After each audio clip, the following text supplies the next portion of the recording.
Hello, my name's David Runciman, and this is Past, Present, Future. Today, it's our second episode in our new series about the great what-ifs of history, the counterfactuals. And I'm going to be talking to the global historian Ayse Zarakol about a really huge what-if.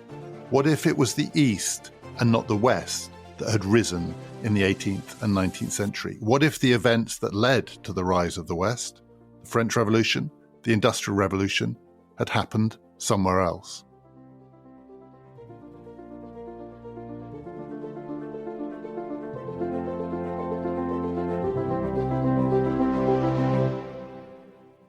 Ayse, one of the ways that people sometimes talk about the big fork in the road of modern history, or you might even call it of world history, is what's known as the Great Divergence. It has other names too, but it refers to the rise of the West and the fact that, I know these dates vary, but let's say around 1700, the West, Western Europe, and China were not that far apart on various measures of development. And that includes scientific knowledge.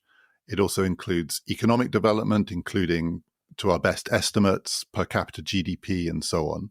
And people can argue a lot about the details. But what followed over the next 3 centuries was the Great Divergence, massive acceleration in the West on almost all measures, including eventually imperial conquest and global power, and what used to be described as something like stagnation in the East.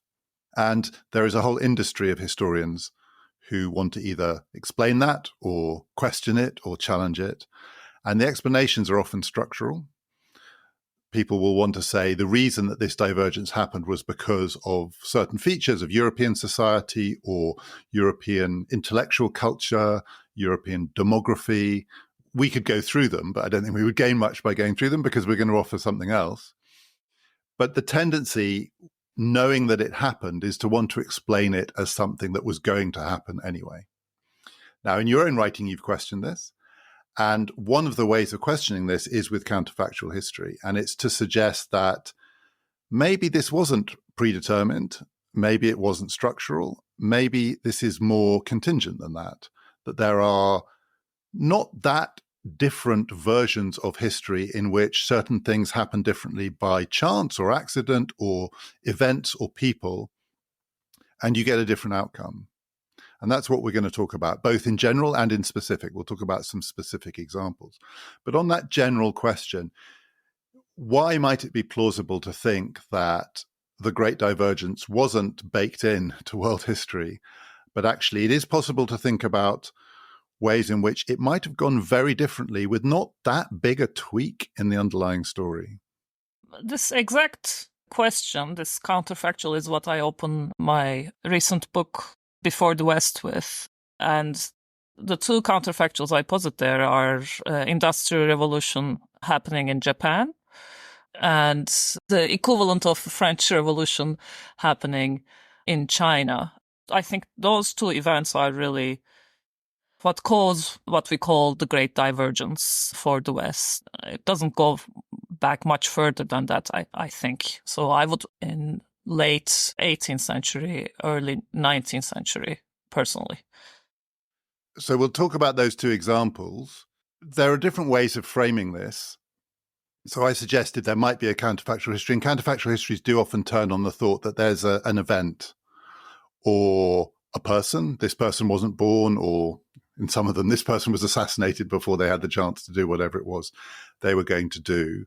And the French Revolution was an event.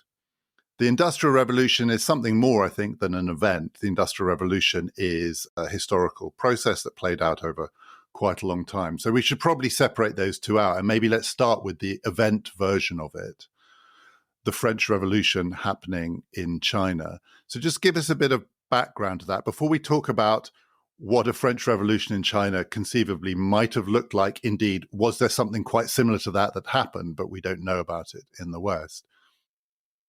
How similar were the background conditions, would you say, between Western Europe and China. So if you're going to date it at the end of the 18th century China, 18th century Europe, France in particular, were they at roughly the same stage of development, would you say? I mean, there are obviously differences. China is enormous and France isn't. China is at that point an imperial power of some kind.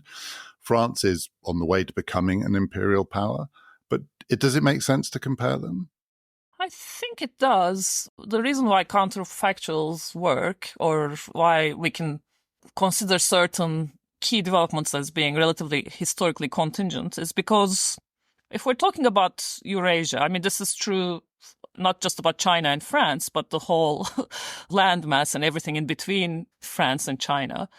It's a connected space. So the whole idea of, Europe being special rests on the notion that Europe was a contained, insulated entity, and things that happened in Europe could only happen in Europe.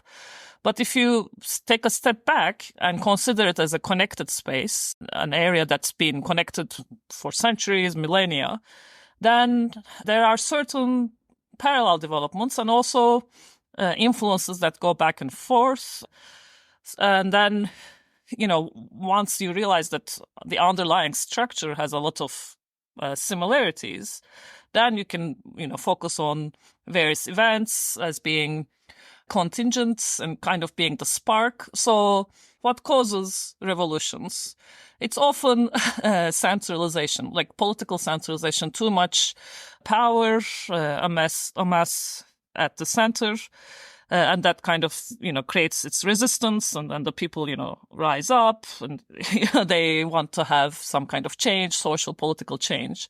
I mean, that's kind of the pattern in the French Revolution. It's the pattern in all sorts of revolutions. And we have this idea that revolutions are modern and maybe European at first, and then they spread to the rest of the world, and the rest of the world only has rebellions. But really, it's, what rebellions in some ways are failed revolutions. So what you have in the Chinese case specifically, the example that I use is the White Lotus Rebellion, which is, again, kind of a backlash to the centralization by the Qing dynasty, the Qianlong emperor, who was one of the longest reigning, emperors. It's a time of state strength in China. That type of centralization creates its resistance. But as you said, China is bigger, maybe it's a time of prosperity. So if you change a couple of the variables, and then you could see that becoming the French Revolution, and you change a couple of variables in France, maybe, and then you don't have the French Revolution at that time, and you have it at another time. And the White Lotus Rebellion, it's roughly 1794, isn't it, when it kicks off? Though there were preambles to it, there were earlier versions of it. So we're talking about very similar period of time within a decade of the French Revolution. 1794, the terror is just winding down in France. The architects of the French Revolution are being guillotined, and we're about to enter the Napoleonic phase. So we're within a decade of that. So, of course, people may say, the French Revolution has certain modern ideas animating it, and the White Lotus Rebellion doesn't quite, because, it's, they want to go back to like Buddhist precepts. But I would say in both, from a certain level of abstraction, there is this desire to give agency, like, to the regular people rather than the crown. One gets that kind of argument from the idea of the people, with what we call, modern political thought. The other one is, let's go back to Buddhism, like this. But it's the same desire to kind of wrestle back the agency from the center. And so there is, I think, something modern even in the White Lotus Rebellion from a certain level of abstraction. And you said earlier on that you could claim that the two key events in explaining the rise of the West were the Industrial Revolution, which we'll come on to, and the French Revolution. So the French Revolution here, I think, stands for political modernization. And the French Revolution means not just the revolution itself and not just the terror, but what followed from that. And of course, there was another revolution that happened not that long before this one in another continent, the American Revolution, which is often also associated with the development of a kind of modern version of politics, ultimately what we eventually came to call democracy, but not then. Then it was a republic. understood to be a republic, but it was a people state in some sense. In the Chinese case, Buddhism, vegetarianism, all sorts of traditional beliefs animating this uprising. It's a peasant uprising. It's chaotic, but it's also guerrilla warfare. It weakens the central state. And I can completely get that you might say that there are parallel stories here, because in the Chinese case, had it succeeded, it would have relocated power away from this centralized state to something more diverse. But is it plausible to call it an event that, had it succeeded, would have resulted in the modernization of the Chinese state? Because that is one of the things that's going to happen here if we're going to get a story that is roughly comparable.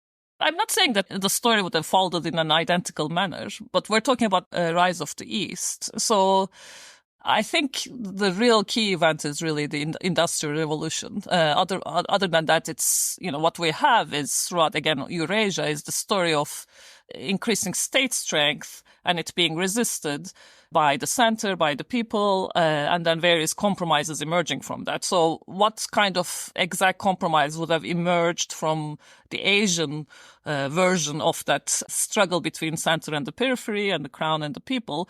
I'm not sure. It probably would have been something slightly different from the European state, because European kingdoms were relatively small. I mean, if you leave aside the overseas holdings.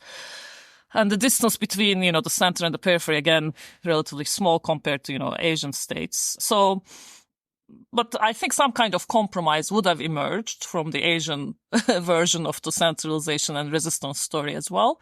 And that state model could have become the norm instead of the European nation-state model, had that state been lifted by the economic and military conditions in the same way the European state was eventually in the 19th century. And could you also say that this is now labeled a rebellion, not a revolution, because it failed? But it was extremely damaging. It caused a lot of disruption, and it did weaken the hold of the central power. So in a sense, you get, for this story at least, you get the worst of both worlds, in that the result of this kind of uprising, and it persisted, so it was put down incredibly brutally and violently. It's as though the French Revolution had failed and the Ancien Regime in France had put the revolution down in such a brutal way that it flared up again every sort of 10 or 15 years over the first half of the 19th century, essentially causing, if that had happened in France, France to be a kind of failed state, in that the central authority did not have the ability to regulate and to control. But at the same time, we hadn't had the revolution, which signaled a move to a new kind of politics based on a different kind of consent from the people. But that is what happened in China, as I understand it. So that actually this event that, with maybe not too many historical tweaks, could have gone from rebellion to revolution, got stuck in that middle ground where it was big enough and threatening enough to undermine the ability of the Chinese state to manage the emergence of all the forces in the 19th century that were going to lead to the Great Divergence in their own case. But it wasn't successful enough to sweep away the old and to replace it with something new. So it's not a story of stagnation, but something did get frozen, which could have got frozen in Europe. It's not hard to imagine. After all, in Germany, it kind of did get frozen. Germany never got going in the first half of the 19th century. It was a sort of frozen state because it was so broken up. Is that the real story here, that it was neither one thing nor the other? It was a sort of rebellion almost designed to make it really hard for what you need for development, which is a central authority capable of taking certain kinds of developmental decisions. It never happened in China. Yeah, it's the kind of the wrong timing issue, I think. So, I mean, it's not just China. It's also the Ottoman Empire, which is a case I'm more familiar with even. They also have a lot of rebellions around this time. And what's interesting is in the historiography of Asian states, these types of rebellions are considered, a symptom of stagnation and decline. I mean, going back all the way back to maybe 17th century, various developments that happen in the Asian timeline. They're considered causes of decline, but you have the same developments in Europe being seen as the causes of success, revolution or the English Civil War, that sort of stuff. You have parallels in Asian history. But because we know how the story ended, we tend to see the same developments, same type of developments in Asia as bad things and in Europe as good things. So I think that's the problem. And that's what counterfactuals help us with. If you can find events around the same time pointing at different directions, then that's not the explanation really as to why things ended the way they did.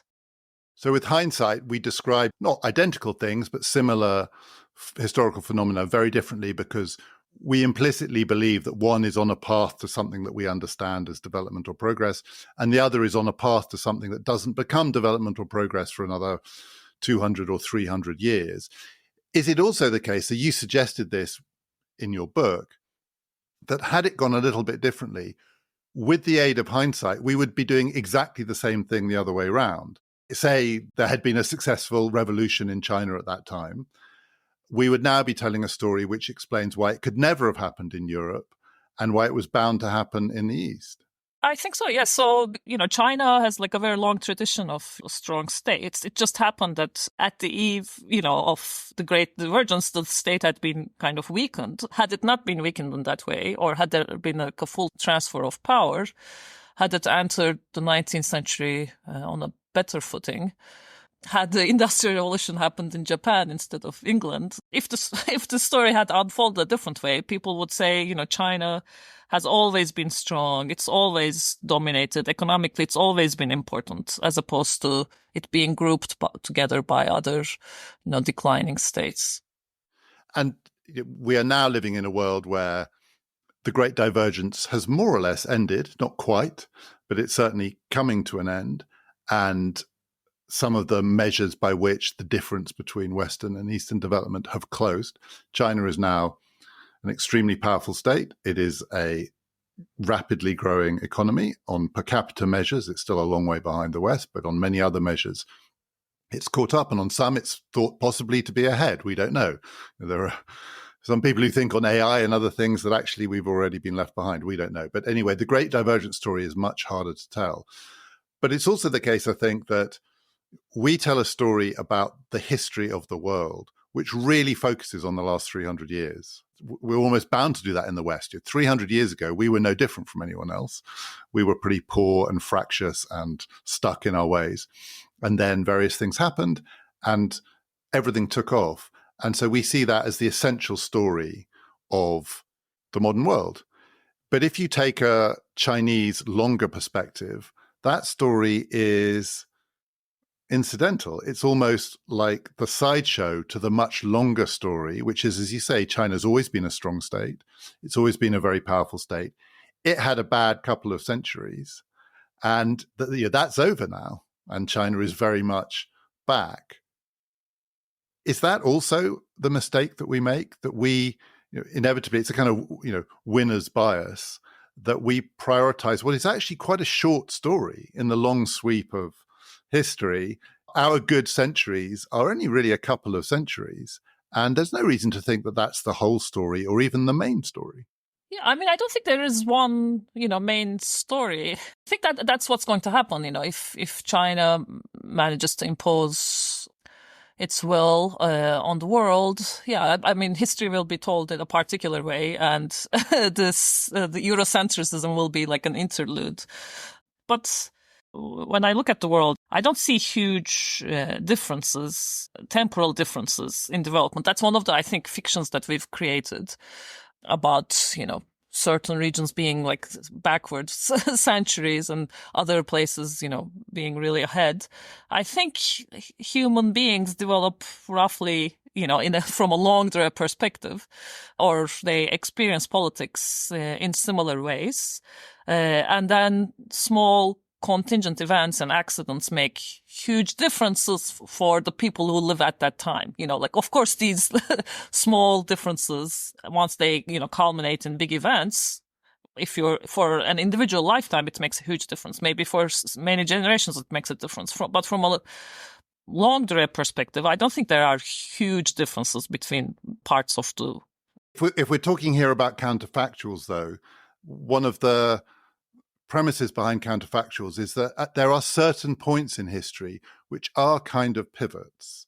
And even though maybe if you take the broadest perspective, if you take a species length perspective, 100,000 years, you can probably iron those out. There is a fashion for very, very long history. But if we're talking centuries, say, which I was doing just then, it does feel a bit like there are certain events which do represent a turning point. And to ask the question, what if the French Revolution had happened in China? If you step far enough back, you can think, well, a lot of the conditions were similar. There was this broad trend towards challenging centralized authority, particularly because people were being taxed to death, and it was quite corrupt. And these institutions in France and China had been around for a long time. They were wrapped up with traditional religion, which had also become somewhat corrupt. And there was an appetite for change. And therefore, it's not hard to imagine that it could have gone one way in one place and another way in another place. But as you zoom in, it does look as though it depends quite a lot on people and events, sometimes things like battles. Battles could go one way or the other. Do you have any time for that kind of counterfactual history? The idea that, so to give you an example, and I know people have written about this, it's not the French Revolution itself so much, but in the East, there would have needed to be a revolution and or a Napoleon. Napoleon is pretty central to the story of what happened in Europe in lots of ways in the first half of the 19th century. And maybe there could have been, there's nothing, Napoleon himself was very French or Corsican, but there could have been an equivalent figure, a world historical figure in the East.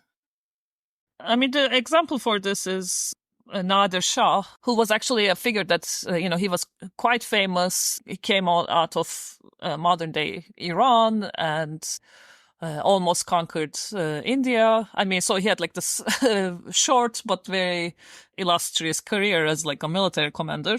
And he, in fact, was quite famous at the time and even inspired Napoleon. So, and we're talking here about the first half of the 18th century, right? Yes, first half of the 18th century. So Subramanian has a nice article where he kind of imagines this counterfactual, what happens actually if he doesn't fail, if he doesn't return, if he stays in India, what kind of impact does that have on subsequent developments in the subcontinent? Yeah. Again, like that one person could have changed the world. I mean, another example that I can give, the Mongols, Genghis Khan, he's again like 13th century. He manages to unify disparate tribes and then goes on this, world conquest rampage. And had he not done that, I mean, everything in subsequent history would have been different, because without the Mongol Empire, you don't have any of the political developments in Asia. But leave that aside, European history would have been different. You probably don't have, the Black Death spreading, all sorts of things don't make their way to Europe without Pax Mongolica. So I could say maybe somebody else would have done what he did. I mean, there's this environmental argument about 13th century having, being wetter and, having more grass for horses to graze. And that's why they were able to go much further. But the unifying figure, it probably came down to his person. So Nader Shah is another kind of person like that. Actually, Asian history used to produce these types of centralizing, unifying figures much more frequently than, I guess, the baton goes to Europe. Nader Shah is kind of like one of, I think maybe he's the last one, and he fails. Had he succeeded, maybe empires would have also continued to be associated with Asia rather than Europe. And that's the other historical mistake that we make. When we think of empire, we think of Europe. But really, Asia is a much more fertile ground for, large empires. And it's only in antiquity and then later that Europe became imperial. So even that association is wrong. Yeah. One of the things that happens with Nadir Shah is that he stops at the edges of what's then going to become the British Empire. So in the first half of the 18th century, this is the rise of the East India Company, which is going to be the vehicle through which essentially the British state, as it's going to be called, will conquer India. But with hindsight, again, there are lots of stories that are told about the East India Company, that it had all of these advantages, technological advantages. It was a product of Western European development, economic development, scientific development, and so on. But it's a much more contingent story than that. And when you look at the first half of the 18th century, it could have gone lots of different ways. There's no reason why. It's a sort of miracle that this little company conquered India. And as I understand it, part of the Nadir Shah story is that it only really happened because he did stop. He reached the borders of what's going to be British India. And the East India Company was not the most powerful organization in the region, and it wasn't some kind of military superpower. And this vast Iranian empire spreading out of Iran was enormously powerful. And had it gone a bit further, had he not chosen to turn back, and often there's a sort of turning back in these stories. Napoleon never turned back. Alexander the Great never turned back. Nadir Shah did turn back, right? He didn't just drop dead or anything.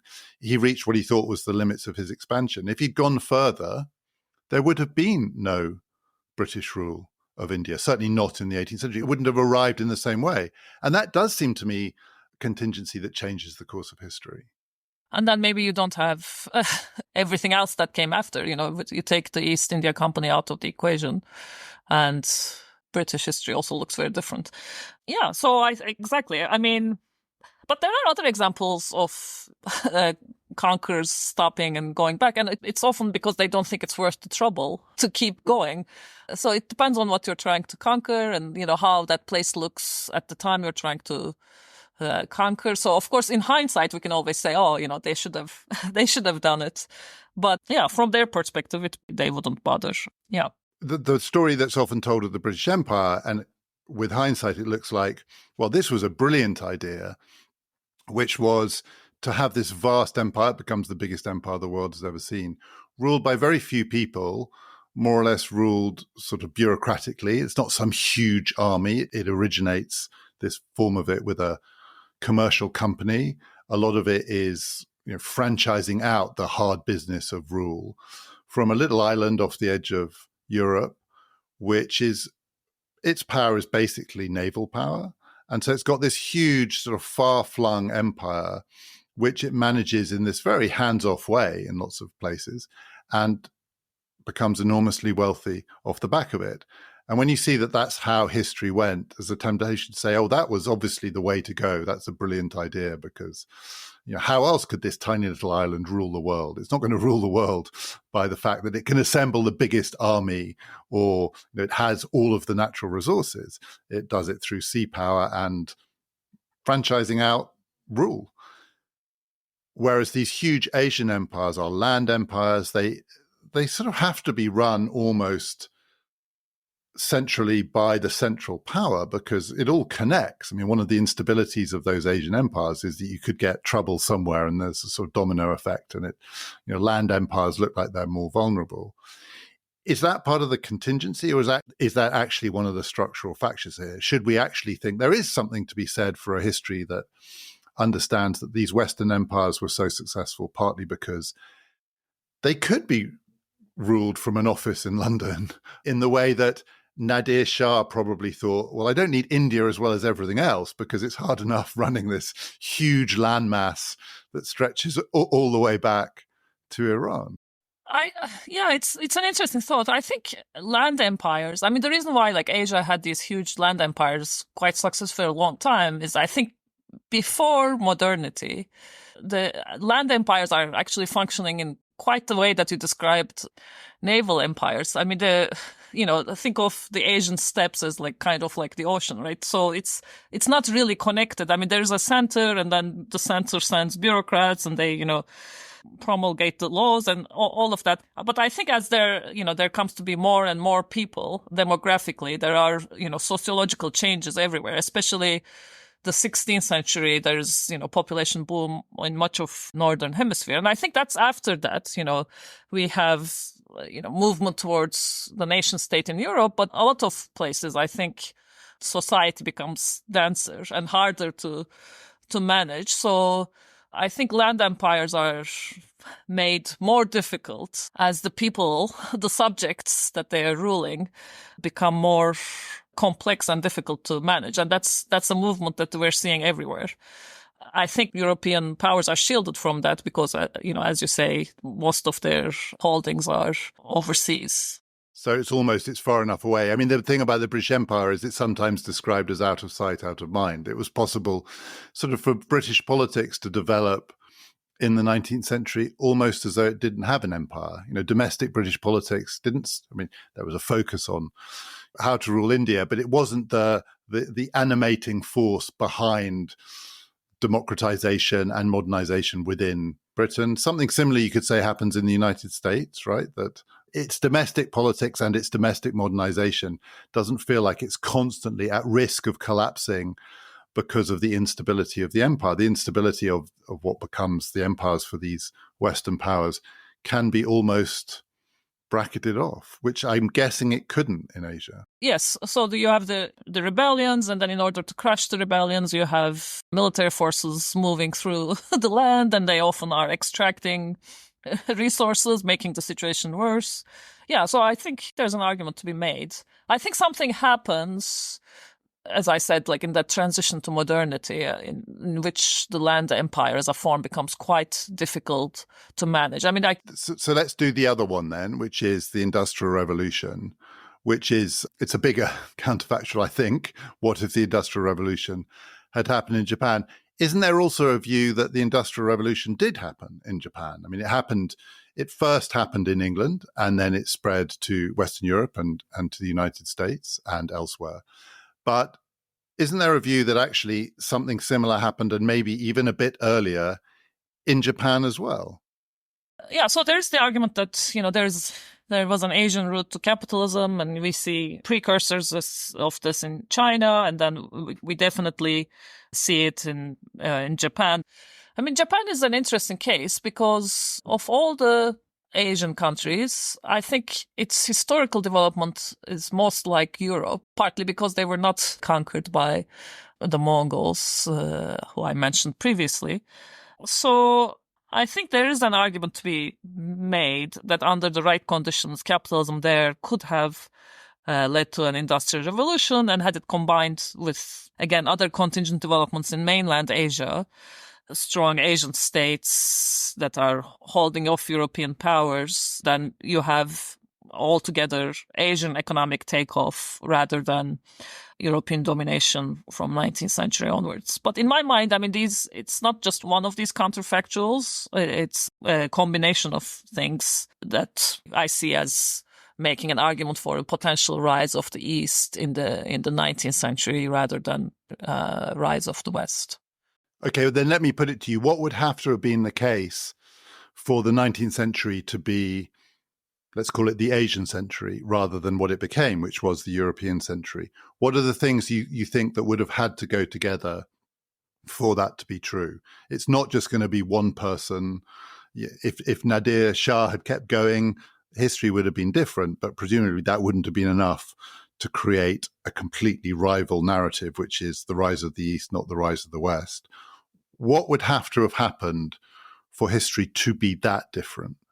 I don't know. It's like a career question, I think. So give me the outlines. What do you think? It doesn't have to be. This is just a podcast. Nothing hangs on it. Why was the 17th century a bad century for Asia?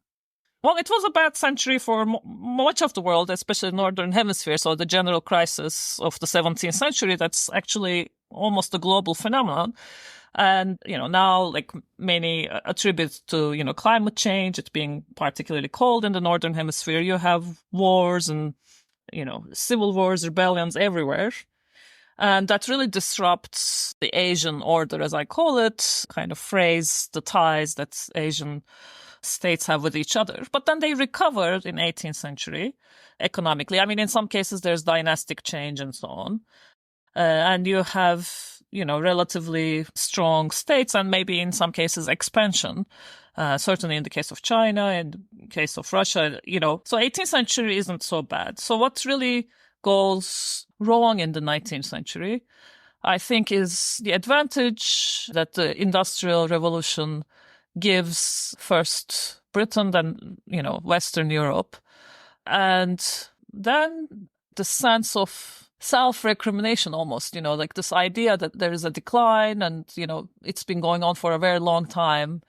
Almost, the narrative goes awry, like the self-narrative of Asian states, maybe the Asian elites. And then I think that self-perception of decline is almost a bigger factor in the 19th century for what happens to Asia than, I think, great differentials in military might. I mean, it might be a different story for Europe vis-a-vis other parts of the world. But in the case of Asia, I think it's really the sense of doom and gloom. I mean, maybe there's a lesson to be learned from that for the West now, before things go really bad, there's this idea that things have gone really bad. And I think maybe it's a little bit exaggerated. So that's why it's hard to do a counterfactual on that. Where does that come from? I'm not exactly sure. I mean, that's what I've been really working on for much of my career, trying to explain that puzzle. Why did they become so depressed? I mean, of course, horrible things were happening. I'm not denying that, but why was it built into the emergent national narratives, the sense of decline and having to catch up and all of that? You do get these forks in the road. The French Revolution succeeded. The White Lotus Rebellion didn't succeed. Stuff happens which, if it had gone a bit differently, would have potentially produced different outcomes. But we overdo it, and we overdo it too quickly. And not just the winners, but the supposed losers too quickly embrace the idea that they've gone along a predetermined path and they're now on a particular path, which is very hard to get off. But if you think about counterfactual history, you get more of a sense that actually these paths are not fixed and nothing is quite determined in that way. But what you have just said suggests almost that the reason it ended up looking like a story that had all of these deep explanations that were very hard for human beings to shift is that the human beings came to believe that. I mean, it's no different than the stories we tell about our, lives. We have our own self-narratives, and then depending on what comes next, a certain X event that happened is the best thing that happened or the worst thing that happened. I mean, take, American presidential campaign right now. If, Trump wins, this assassination attempt will be the best thing that happened. It clinched. If he loses, it may be the worst thing that happened because it maybe forced Biden to step down, take it more seriously, the situation. So we always evaluate past events based on the outcomes, and we do the same thing with history. If you look at it from the vantage point of the people who lived at the time, it's not obvious whether that's whether these are good developments or bad developments, or whether conquering India is a good idea or a bad idea, So how do you get off that path?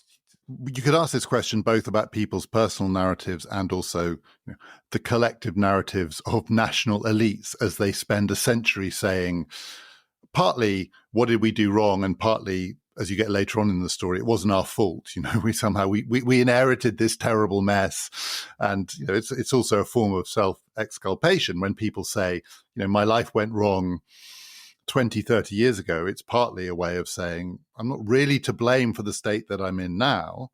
So how do you get off it? And it is a real question about whether counterfactuals help. Counterfactual is not a great word for this, but you could describe it in lots of different ways. But it's thinking about alternative histories, alternative possibilities. All human beings are prone to all sorts of cognitive biases, which include believing that the way it turned out was the way it had to turn out, and then rationalizing or post-rationalizing everything that follows from that. How do you get off it? I mean, how, to go back to the question that we were talking about, how in the 19th century could or should Asian ruling classes have thought about this differently? I mean, I think there were probably people who thought about it differently. We also maybe amplified the voices of, the declinists because of what happened in the 20th century. I mean, a good example of this is Ottoman declinists having foreseen like Ottoman decline, in the 16th, 17th century. But the reality is they hadn't, it's just often internal political debates take the form of declinism. I mean, we know this from like American politics or British politics. The people are not happy with the way things are going are often saying, we're in decline. It's not that they're, great assessors of the situation. And then when decline eventually happens, like 10 years later, a century later, 500 years later, somebody will point to that decline debate and say, look, they foresaw it, but they actually don't foresee it. I mean, that's just their, subjective bias take as to what's happening at the time. So I think the trick is not to get like trapped in fixed narratives and, as you say, alternative histories, counterfactuals, trying to look at similar situations, trying to step outside of our immediate environment and see if the same event causes the same sense of despair when it happens elsewhere. That sort of thing, I think, is the way out of these blind alleys that we often go down on. And it's true in people's individual lives as well. One of the things that they are sometimes encouraged to do is to notice that you think you've been stuck in a rut for 30 years because X happened, but X happened to Y person, and Y person is now thriving. It's also true, a lot of this is confirmation bias. And of course, the declinists are going to look prophetic once a narrative of decline takes hold. But that's not because, as you said, they were prophetic. It's just because we look back for the people who we think were prophetic. So this happens all the time in journalism. It happens in political journalism, sports journalism. I think a good example of it is, and I think he's been relatively open about this, Peter Thiel in the United States, who backed Donald Trump in 2015, I think quite early on in his campaign. He came out in Silicon Valley where no one was for Trump. And he explained it afterwards by saying it was just a pragmatic bet on the lines that he expected Trump to lose. And he had calculated that if Trump did lose, the fact that he'd backed him would kind of come out in the wash. People would sort of forget it in the same way they would forget Trump. But if by some miracle Trump won, it was a fantastic investment in the future because he was the outlier who had seen it coming. And it was a brilliant investment to the extent that when Trump did win, he invited Peter Thiel to help him pick his cabinet on the grounds that Thiel was one of the few people who'd spotted what a genius Trump was early on in the story. And Thiel never believed that. And you see these calculations going on now. I think the American presidential election is almost nothing but this, everybody positioning themselves for how they think it might look depending on what happens. Some people are going to be heralded as geniuses if Kamala Harris wins. And if she loses, those same people, you can be sure, already laying the groundwork for saying it wasn't us who did it. And this is, history is that too, don't you think? A lot of what we call history is, with hindsight, picking out the things that we think explain what actually at the time was just as a random selection of views, and we've just picked on the ones that randomly happen to be right. I mean, I completely agree. But I think that also shows how important narratives are, both to, our sense of self as individuals, but also as, a people, a country. And that's why it's very important to, get historical narratives as open-minded and, flexible as possible. I mean, of course, those are my values, but, the kind of histories that we tell have a direct impact on how we feel about our agency in the present, what we think we're capable of. I think it all starts there, really. So to finish, then, let me ask you something you just touched on earlier, which is, which are the narratives you think we're getting wrong at the moment? Do you think that includes the narrative of Western decline? There is in this, we should say, there are a million things we could say here. There's another really interesting story, which is the Japanese story in the second half of the 20th century. Maybe an industrial revolution could have happened in Japan. Maybe a version of it did, but it never spread. It never took off in the way that it did in the West for all sorts of structural reasons. It never industrialized in that way. And Japan was more cut off for reasons of political choice. And The great Japanese expansion happened in the second half of the 20th century, an amazing transformation after the Second World War. Within 40 years, people in the United States of America are writing books saying the 21st century is going to be the Japanese century. And they believe it because they think the Japanese have worked out something about industrial production and technological development, and also an ability to colonize overseas markets.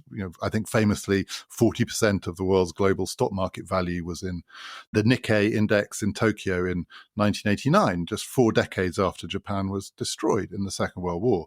And so suddenly a whole new narrative took off, which is maybe the Japanese didn't do the Industrial Revolution when we did it, but my God, they're doing it now, a kind of post-industrial revolution, and they're going to win.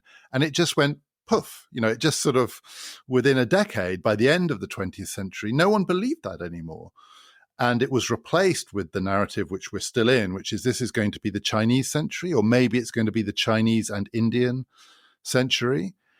Do you think we're making these mistakes again? Do you think we've sort of swung too far the other way? I'm not talking about inside China, where there may be all sorts of reasons to talk up the Chinese century, but in the West, do you think we're overdoing China's rise and the West's decline, or America's decline?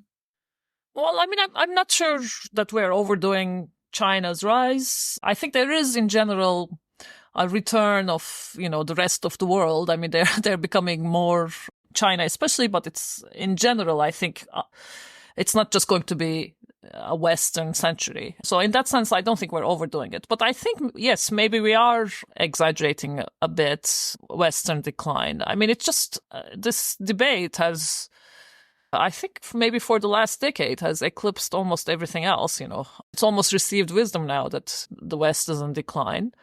The world is in crisis. We're in disorder. I mean, I work on disorder, so I'm not necessarily, saying that we shouldn't do this. But if you step out of the West, of Western capitals, Western conferences, and talk to people in the rest of the world, they don't think there is some huge crisis or some great big disorder going on. So I think some of it is really self-inflicted. And it does remind me of these like Ottoman or Chinese 19th, early 20th century debates. I guess you could take that in both ways, in the sense that, things did go badly for them, or they caused things to go badly for them. So depending on your persuasion. Yeah. And if you take a step back, so if you take the biggest step back of all and look at the whole sweep of human history, it's hard to think that whether Biden or Trump or Harris or someone else is president of the United States in 2025, that's the decisive event. The only way that could be the decisive event is if we get nuclear war. We all have to accept that if there's a nuclear war, a global nuclear conflict, we will think of a particular event or choice or election or decision. It could be, a decision taken in 20 minutes that changed all of human history. That's always a possibility in an age of existential risk and the potential for apocalypse. But let's hope and assume that's not going to happen. Then it doesn't seem in the grand sweep of things that who wins the presidency in the United States this year is the decisive event. And I'm usually very skeptical about people saying this election is going to decide everything, change everything. They always say that, and it's almost never true. But every now and then it is true. And do you think that the other thing that we maybe could and should do in circumstances like this is take seriously the possibility that at least some choices, decisions, events are potential forks in the road? When you look at the United States now, do you think there is at least a possibility that one path rather than another path could be taken quite soon to a different future for that country and for the world? Or do you take a more rest of the world perspective, which is we in the West overblow our psychodramas? And, I've heard you say this, right? If you have deep experience of, say, Turkish politics, you tend to think that Americans are a little hysterical about their, the novelty of the situation that they find themselves in.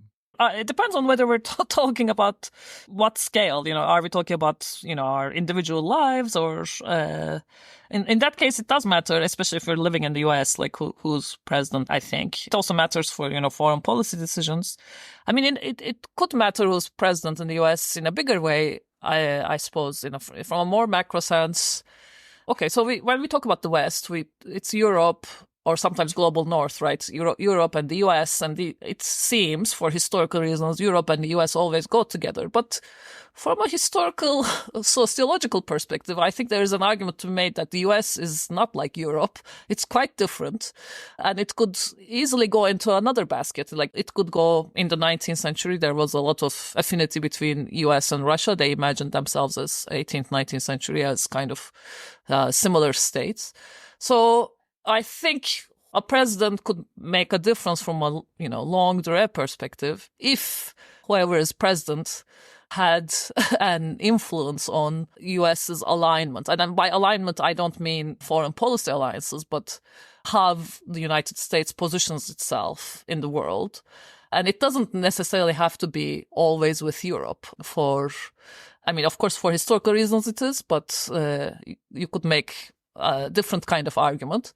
And I think that is possible with a president like Trump. It doesn't have to be Trump, a slightly different regime, slightly different positioning. I think that is possible, yeah. And there is a big discussion going on in Europe at the moment, which is in response to Trump, and not just Trump, saying that the era of American security being provided, as he sees it, not just for free, but at a loss to the United States, to the rest of the world, and particularly Europe, is over, and it's time for nations to defend themselves and to take care of themselves, and indeed to pay America for any services that America might offer.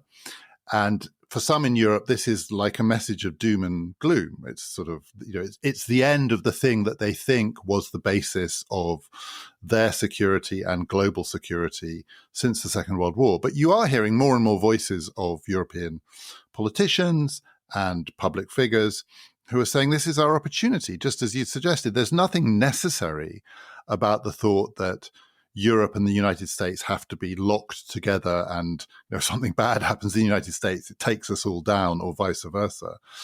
That this is a fork in the road in a different way. It is at least a potential moment where we rethink what it means to be European.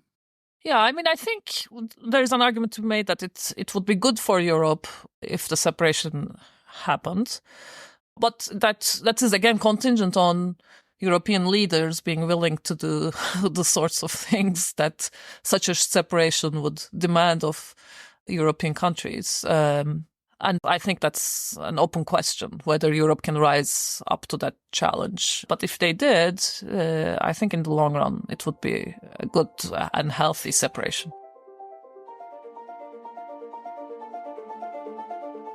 Ayse Zarakol's book is called Before the West, The Rise and Fall of Eastern World Orders. It's a really interesting book, and it begins with a chapter laying out that counterfactual, a world in which the books that we read are about why the West was never going to rise and the East was. If you'd like to sign up to PPF Plus, where you get 24 bonus episodes a year for just £5 a month or £50 for an annual subscription, do go to ppfideas.com or follow the link in our show description. Next time in our What Ifs series, we're going to be talking about something much more specific, an event that happened on a particular day in 1944 that could have led to Henry Wallace becoming President of the United States, and then we would be living in a different world. That's next time. This has been Past, Present, Future, brought to you in partnership with the London Review of Books.